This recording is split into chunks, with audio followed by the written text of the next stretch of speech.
All right, so this video is pretty late, but better late than never. So the two units that are not covered on a quiz, but they are going to be on exam 2 are 4.2, 4.3. 4.2 is the mean value theorem and Rolle's theorem, and then 4.3 is derivatives and graphs. So we're going to cover them real quick, and then tomorrow we're going to have a like a practice exam type thing. So okay, we'll start with the mean value theorem because Rolle's is really just a variant of the mean value theorem. As for how these kinds of questions could look on the exam, I have one example of a question that I could see, but I would say more than likely this will appear either on the multiple choice section or as a state the definition. Like it'll literally ask you, hey, write out mean value theorem definition, or hey, write out Rolle's theorem definition. So definitely very important to know your definitions here. That's something that I've seen on quite a few exams before. So, all right, so the mean value theorem is just suppose f is continuous on the closed bounded interval. And the way I like to remember, right, what is that continuous starts with C, so it's the closed interval. So continuous, closed, you know what I mean? They both start with C, so they go together. And then differentiable and open go together because neither of them start with C. That's how I like to remember it. And it is going to be important, right, to remember which of these is the closed interval, continuous, and which of these is the open interval, differentiable. And then I kind of think of it as like, okay, now the conclusion here, right, this is talking about the derivative, right? We're talking about our f prime of c. We're talking about our average rate of change. So then if we're talking about the derivative, we said that the derivative was like differentiable, right? Also talking about the derivative, that we said that was open. So we just also do open here. So that's how I remember like which interval is open, which is closed and stuff like that. So, and then this is you all know this from like I think it's like pre-algebra or something like that way back in middle school. This is the average rate of change formula, right? F of b minus f of a over b minus a. That's when you'd have like 2 points on a grid, and then you'd have to figure out the slope between them. So you would take, this would be your b, this would be your a. You take f of b, subtract f of a, and then all divided by b minus a. So it kind of makes a comeback here. And the way I like to think about the mean value theorem is it's basically just saying, all right, if you drove 30 miles in 30 minutes, then you're averaging 60 miles an hour, right? A mile a minute. So all the mean value theorem really says is that at some point during that interval, you were going exactly 60 miles an hour. So like you could have sped up to 80 and then gone down to 40 or something like that. But at both of those points, you would have had to actually gone 60 miles an hour, right? If you're accelerating from 40 to 80, at some point you were going 60. And then if you decelerated from 80 down to 40, you're still going 60 at some point. So all it's saying is like whatever your average is, at some point you were actually like that speed or that derivative or something like that. So that's all the mean value theorem is really saying. So that helps me conceptualize it. I think it's one of the more intuitive theorems that we talk about once you start to put your brain to it, because it's kind of, I don't know, it just kind of makes sense to me. So then Rolle's theorem, like I said, it's just a variant of the mean value theorem, and it's just a variant of the mean value theorem where you have the same y values. So for example, the mean value theorem could have one down here and one up here, and it's saying, all right, at some point, like, right, whatever the slope of our line between those points is, at some point our function, right, is actually that same slope. So, but Rolle's theorem is like, all right, what if we had the same y value for both of our points, right, both our a and our b? What if we had the same y values? Well, anytime you have the same y value, right, between 2 points, it's just going to be a straight line, right? And the slope of a straight line is always going to be 0. So, and you could also think of it like, all right, these are the y values, right, of your a and your b. If you have the same y value, right, whether or not this is 7 and 7 or 8 and 8 or 3 and 3 or anything like that, like, you're going to be doing the same it's going to be that thing minus that thing, which is going to be 0, right? So then this whole thing just gets replaced by 0. So it's just whenever you have the same y value between the two things. So then we throw in that third thing, f of a equals f of b. Right, so Rolls is just the mean value theorem when you have the same y value. And when you have the same y value, right, the slope between those two y values is going to be 0. Like, you could just draw a horizontal line, right, between the 2 points. It doesn't matter what their x values are, right? It's 0 divided by some number. So that's how I like to think of Rolls. Everything else is pretty much just the same. You just kind of add this... everything is the same as the mean value theorem. You just kind of add this conclusion, and then, instead of... You kind of simplify. You effectively simplify, right, this f of b minus f of a over b minus a, because it's like if you have f of b equals f of a, then the whole thing just always equals 0. So you just kind of simplify that part out of it. So that's Rolls' theorem. Yeah, just know your definitions. I feel like could be multiple choice, could be just like write the definitions or something like that. So, and then a problem for that could look something like this. So, or I guess this is mean value theorem. I'm not sure what a Rolls theorem problem would look like. But they're very similar nonetheless, right? Because Rolls is just a different case of the mean value theorem. So what can we say here? Well, so the first thing we need to clear up is, right, for our mean value theorem, all right, are we are we continuous on the closed interval? We kind of cheat because, like, f prime of x is greater than -2. So that tells you right there that it's never like not differentiable. Like, if the derivative is always -2, then it's never DNE, right? So if our derivative is always greater than -2, then our function is differentiable everywhere. And if our function is differentiable everywhere, it is also continuous everywhere. Right, because one of the preconditions for being differentiable is being continuous.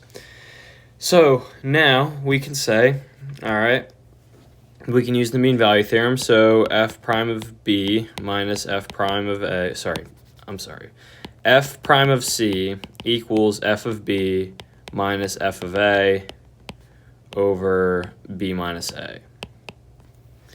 So, all right, we're talking about, they gave us 2 points here to look at. We got f of 5 equals 3 and f of -4. So they gave us two x values. So our b is going to be 5. And our a is going to be -4. And our f of b is going to be 3. So we said our point we're going to be talking about is -4, and we're looking to say something about this.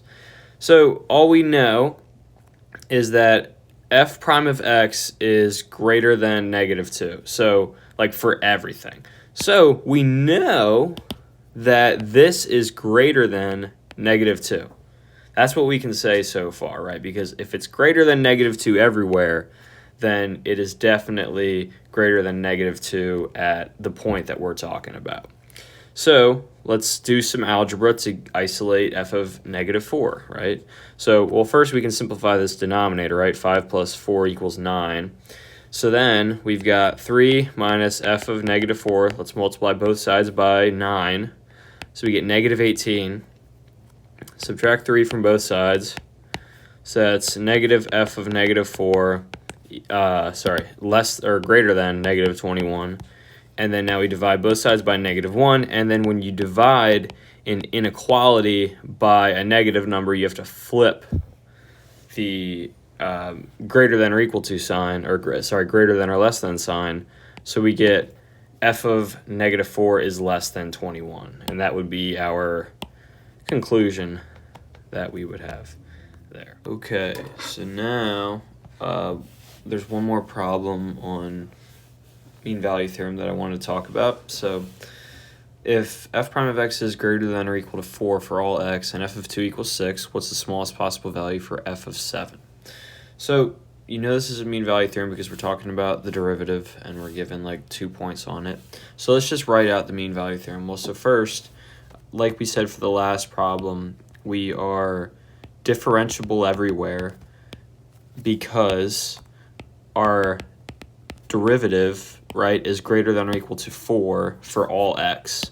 So that means that the derivative it exists, right? If it's greater than 4, it exists for everywhere for all x. So we know it's differentiable everywhere because our derivative exists everywhere. That's the definition of differentiability. And if it's differentiable everywhere, then it's also continuous everywhere, right? Because one of the conditions for differentiability is continuity. So we've got f of 2, and right, what are the two x values we're talking about, right? It gives us f of 2, and it's asking us about f of 7. So the two x values we care about are 2 and 7. So f of b, right, so, and the mean value theorem states that f prime of c equals f of b minus f of a divided by b minus a. So the b that we're going to be talking about is going to be 7, right, because that's our greater number. So f of 7 minus f of 2. And it doesn't really matter. Like, you could do 2 and then 7 or 7 and then 2. It doesn't really matter. You'll get the same answer either way. So then, but you got to keep the order consistent, right? So whichever one you put first in the numerator, you have to also put first in the denominator, right? So then we can substitute in, say, okay, hey, we were given that f of 2 is 6. And 7 minus 2, well, that's 5. And we know that the derivative, right, everywhere is greater than or equal to 4. So then we can say, all right, we can multiply, right, because we're just trying to get everything to one side, multiply both sides by 5. F of 7 minus 6 is greater than or equal to 20. And then we add 6 to both sides. F of 7 is greater than or equal to 26. So, and then if we're looking for the smallest possible value of f of 7, and our function is greater than or equal to 26, well, then the smallest value of f of 7, right, is 26, right? Because if we're greater than or equal to 26, the lowest of that's going to be 26, right? So this would be our answer here. Okay, so then moving on to 4.3, which is derivatives and graphs. So this is, now we know how to find the first derivative and we know how to use the first derivative test. So we need to find the intervals of increasing, decreasing, concave up and down, local maxes, mins, inflection points. So the first thing we have is the first derivative test, which we'll do in blue. So in order to use the first derivative test, we need to first take the first derivative. So that's 12x cubed minus 12x squared minus 24x. And then the 5 would just get lost. So now we need to set this equal to 0, right? So 12x cubed minus 12x squared minus 24 equals 0. We can factor out a 12x, I should say. So 12x, and then x squared minus x minus 2, right? And then that equals 0. We can factor that. So that becomes x squared minus 2, negative x, negative 2 and 1. So that's 12x times x minus 2 times x plus 1 equals 0. So now x equals 0 makes this term 0. X equals 2 makes this term 0. And x equals negative 1 makes this term equal 0. So the x values of 0, 2, and negative 1 are our zeros for our first derivative. So then we make a sign chart with these. So we got negative 1, 0, and 2. So we can test a point on each of these intervals. So I'll start with testing the point 1. So we plug these into our first derivative. So if we plug in 1, this, and we only care about the signage, right? So if we plug in 1, it makes this term positive, right? Because 12 times 1 is 12. This term negative, because negative 2 plus, or 1 minus 2 is negative 1. And then this term will also be positive, right? Because 1 plus 1 is 2. So it's a positive times a positive, which is going to give us a negative on this interval. And then I'm not sure if Dr. Naines taught this or not, but there's this like shortcut to figuring out the other intervals. So we have our factored derivative here, right? And we can say you're basically looking at the power of the terms, and each of these terms is to the first power, right? So this 12x is to the first power. X minus 2 is to the first power. X plus 1 is to the first power. If it was something like this, right, then we would say the x minus 2 term is to the second power, right? So if you have the entire term taken to a certain power, then that's like the power of the term. If you have an odd power, so every term here is odd power, right? Because all three of these terms are to the first power. So if you have an odd power, then you switch signs on either side of odd powered term. So what that means is we're negative on this interval, right, from 0 to 2. So what term do we get this 0 of x equals 2 from? Well, we get it from this x minus 2 term, right? So is this x minus 2 term to an odd or an even power? It's to an odd power, right? Because the whole thing is to the first power, so it's to an odd power.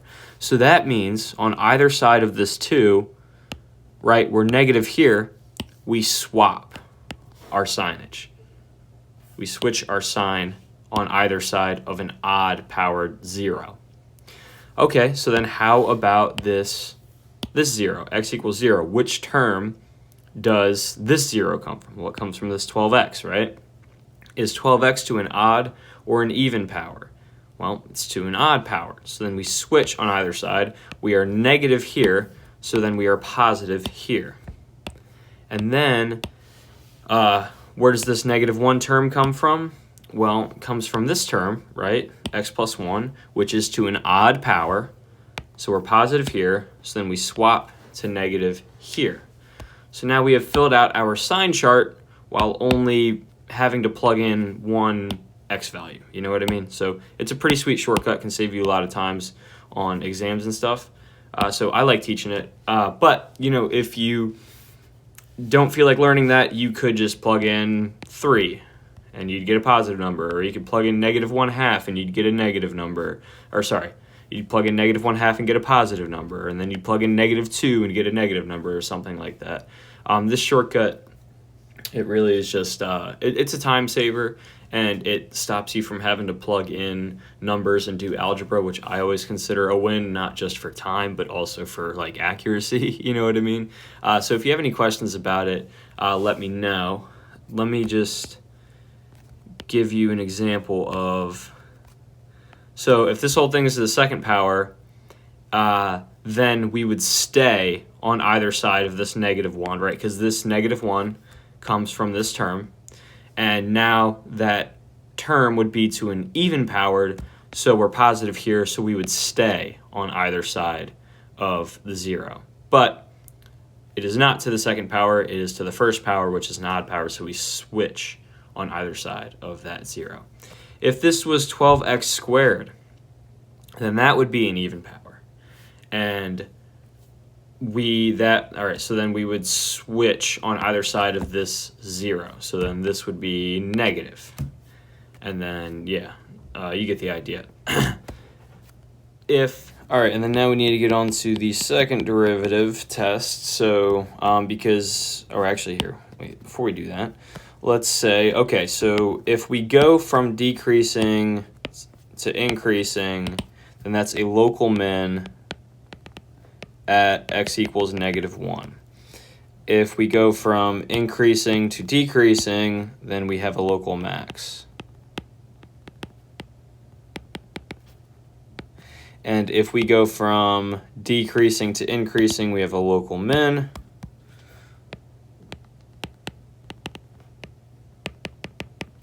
So we would have those three extrema.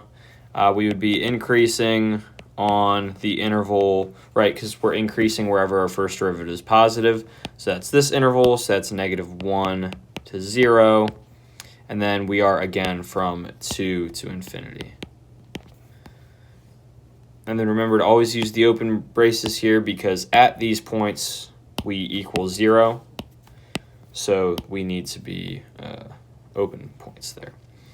Okay, so then for decreasing, it's just where our first derivative is negative, right? So -infinity to -1, 0 to 2, and that would be that. So that's our increasing and our decreasing. Okay, so now for the second derivative test, in order to use the second derivative, we have to first find the second derivative. So here, I'm going to copy paste this first derivative.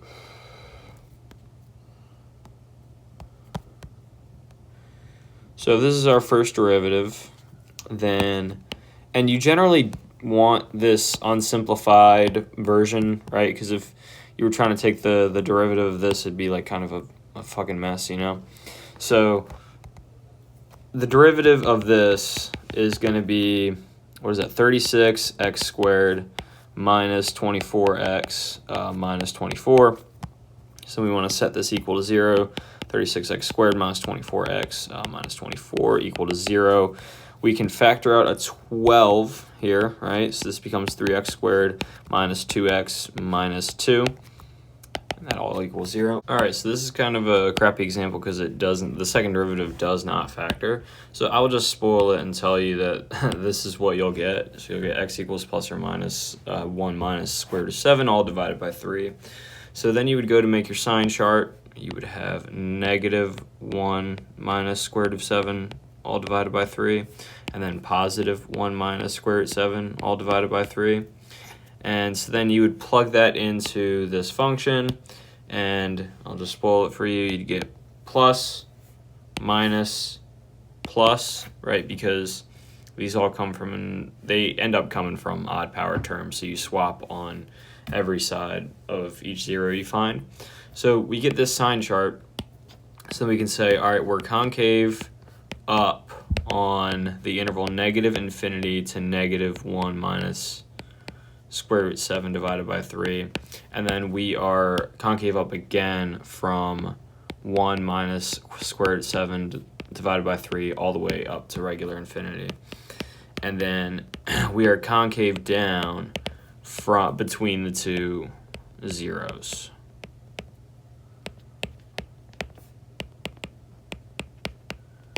So then we could also say, right, we have an inflection point where our second derivative switches. So either positive to negative or negative to positive. Just as long as it doesn't stay the same on either side of a 0, you're all good. So positive and negative. So we have an inflection point at both of these, right? Because we swap our signs on each side of both of these zeros. So we would say we have an inflection point at plus n minus 1 minus square root 7, all divided by 3. So we have 2 inflection points there. And I think on a normal problem, right, it wouldn't be enough to say, okay, we have these x values. Sometimes you have to go and you have to plug these x values back in to the regular function. And you would do that, you would plug them back into not the second derivative, but you'd plug them all the way back into the original function. And then same thing for these, right? And just whatever you got when you did that would be your final answer. So then this is a potential question if it shows up on the multiple choice section. So we've got a function g of x, we've got g prime of negative 1 equal 10, g prime of 2 equals 0, and g prime of negative 3 equals negative 3, and g prime of 4 equals, g prime of negative 4 equals negative 27. What can we say about g of x? So we've got straddle point, local max, local min, some of the above, or I don't know. So what we can do here is we can make a sign chart, right? So when we're making our sign charts, we're always looking for places where the derivative, we're looking for critical points, right? Which is places where the derivative either equals 0 or does not exist. We have a place where the derivative equals 0 at g prime of negative 2. So then we can say, all right, g of negative 1, or g prime of negative 1 is 10. So we are positive on this interval. Oh, wait, sorry, the other interval, because negative 1 is to the right of negative 2. And then, right, our g prime of negative 3 and negative 4 are both negative, so that means we're negative on this interval. So this is what our sign chart is going to look like. So this means, right, we go from decreasing to increasing, so that means we have a local min at x equals negative 2. So let's see, we have straddle point at x equals negative 2. That's not true. We have a local min. Local max at x equals negative 1. Well, the derivative at negative 1 is not 0, which you would need to have any sort of maxima there. You don't even have a critical point at x equals negative 1. Local min at x equals negative 4, same thing there. G prime of negative 4 equals negative 27. You would need it to equal 0 to have any sort of a critical point there. So you definitely can't have a min there. So definitely not all of the above are true.